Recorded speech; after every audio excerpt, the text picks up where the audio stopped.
ये प्रयास मनमोहन सिंह पिछले 10 सालों से कर रहे थे, नहीं कर पाए थे। अब मोदी जी आए, मित्रों 2 मिनट में काम हम करके निपटा दिए। विदेश मामलों में सच में बताते हैं मोदी जी सैल्यूटेबल काम कर, कहीं कहीं थोड़ा गड़बड़ हो जाता है, नौटंकी करने लगा। मनमोहन सिंह का ड्रीम प्रोजेक्ट था, नहीं कर पाए थे। गवर्नमेंट को ऐसा लगता है ना कि हम भारत और बांग्लादेश के बीच में भूमि हस्तांतरण। एक्चुअल क्या था ना, भारत की कुछ जमीनें बांग्लादेश के पास रह गई थी और बांग्लादेश की कुछ जमीनें भारत के पास रह गई थी। अब दोनों को बहुत दिक्कत होता था इसमें कि भाई हमारा ही मान के चलो, हमारा 2 कट्ठा खेत दूसरे जिला में आ गया और उसका 2 कट्ठा खेत हमारे जिला में आ गया, तो भाई हमारा तुम रख लो, तुम्हारा हम रख लेते हैं, हो जाएगा।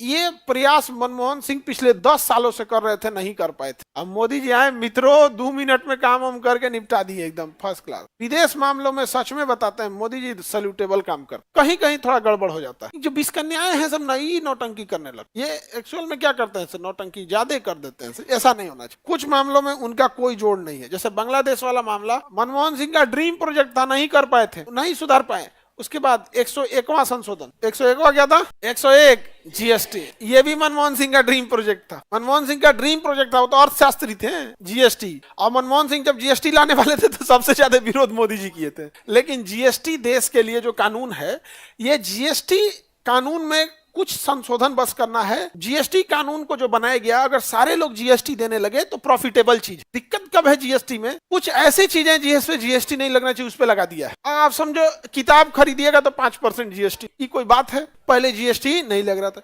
एजुकेशन पे 18% जीएसटी, फिल्म देखने पे भी 18%। यानी हमारे वित्त मंत्रालय के अनुसार फिल्म देखना और क्लास में पढ़ाई करना एक बराबर है।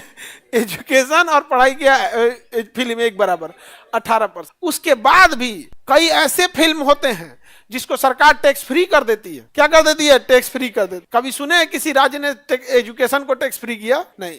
तो जीएसटी के अंदर कुछ बहुत खराब खामियां हैं। अभी एक पॉपकॉर्न सुने थे कि उसके ऊपर अगर कैरेमल लगा देगा अगर, तो उसके लिए जीएसटी क्या हो जाएगा, अलग हो जाएगा। ये सब चीज बहुत झमेला वाला था। देखिए, गवर्नमेंट को ऐसा लगता है ना कि हम टैक्स ले लेंगे तो बहुत हमारे पास पैसा आ जाएगा। ये गलत फहमी है, ये बहुत बड़ी गलत फहमी। टैक्स ज्यादा लीजिएगा तो पैसा नहीं आएगा, लोग चोरी करने के नए नए तरीके सीख लेंगे। नहीं समझ में आ गया, चोरी करने क्या सीख लेंगे, नए नए तरीके सीख लेंगे।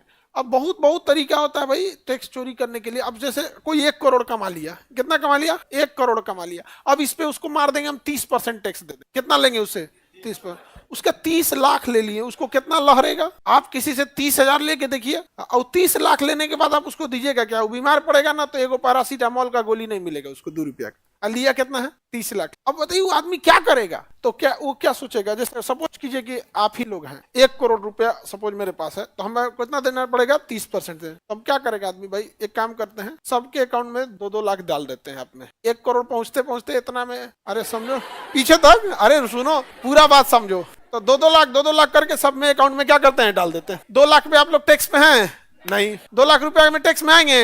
अब बाद में हम सबको कहते हैं 5-5 हजार रुपया रख लो, अब बाकी सब दे दिया। काम से 1-2 लाख में निपटा दिए, हो गया। सरकारें होशियार बन रही, यही सब तो करता है, यही सब ना कर देता है टैक्स के लिए यहाँ पे।